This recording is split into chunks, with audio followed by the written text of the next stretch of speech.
আসসালামু আলাইকুম রহমতুল্লাহ। বিএনপির ভারপ্রাপ্ত চেয়ারম্যান মির্জা ফখরুল ইসলাম আলমগীর সাহেব তার দলীয় অবস্থান স্পষ্ট করেছেন।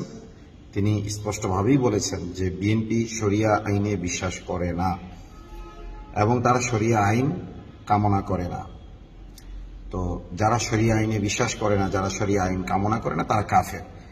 আর যেহেতু তিনি সুস্পষ্টভাবেই কথাটি স্বীকার করেছেন, সেহেতু আমি বলছি মির্জা ফখরুল ইসলাম আলমগীর সুনির্দিষ্টভাবে ব্যক্তিগতভাবে কাফের এবং তার দল বিএনপি দলগতভাবে কাফের। ইতিপূর্বে আওয়ামী লীগের আমলেও আমরা বলেছিলাম যে আওয়ামী লীগ একটি কেন্দ্রীয় বামপন্থী দল এবং তারা শরিয়া আইনে বিশ্বাস করে না, তারা কাফের।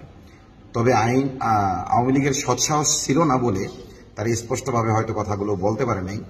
বিএনপিকে দিক দিয়ে ধন্যবাদ জানাই যে তারা স্পষ্টভাবে নিজেদের অবস্থান ব্যক্ত করেছে। তো বাংলাদেশের জনগণের প্রতি আমার আহ্বান থাকবে এটা যে বিএনপি সহ যতগুলোই গণতন্ত্রকামী দল আছে এইগুলো কাফের, যেমন এনসিপি, তারপরে আরো যে সকল দল বর্তমানে আছে, আওয়ামী লীগ তার বর্তমানে নাই, যারাই শরিয়া আইনে বিশ্বাসী না, শরিয়া আইন কামনা করে না, তারা কাফের।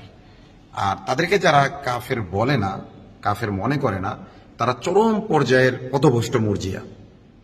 শরিয়া আইনে বিশ্বাস না করা সত্ত্বেও যারা এই ধরনের লোকদেরকে কাফের বলে না, শরিয়া আইনে অবিশ্বাসীদেরকে যারা কাফের মনে করে না, এরা চরম লেভেলের পথভ্রষ্ট এবং এদের ইমানও আশঙ্কার মধ্যে রয়েছে।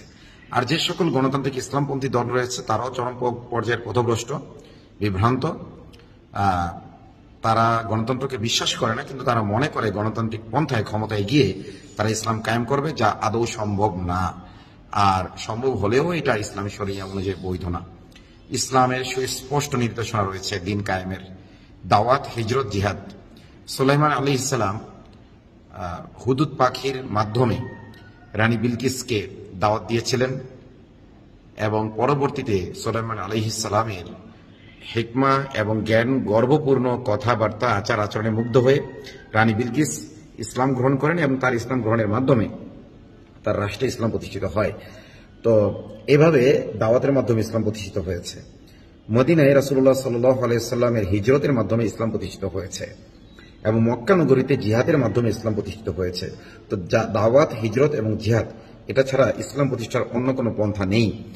এই ইসলামী দলগুলো এগুলো ভালোভাবে জানে, কিন্তু তাদের ব্যক্তিগত, গোষ্ঠীগত এবং দলীয় স্বার্থে এই জিনিসগুলো জনগণের সামনে তারা স্বীকার করে না, বরং তারা বিভিন্নভাবে এই গণতান্ত্রিক ভোটাভুটিকে ব্যাখ্যা করার প্রয়াস চালায়। কিন্তু তারা যা বলে তারা নিজেরাও তা বিশ্বাস করে না বলেই তারা তাওহীদপন্থী আলেমদের সাথে আলোচনায় বসতে ভয় পায়।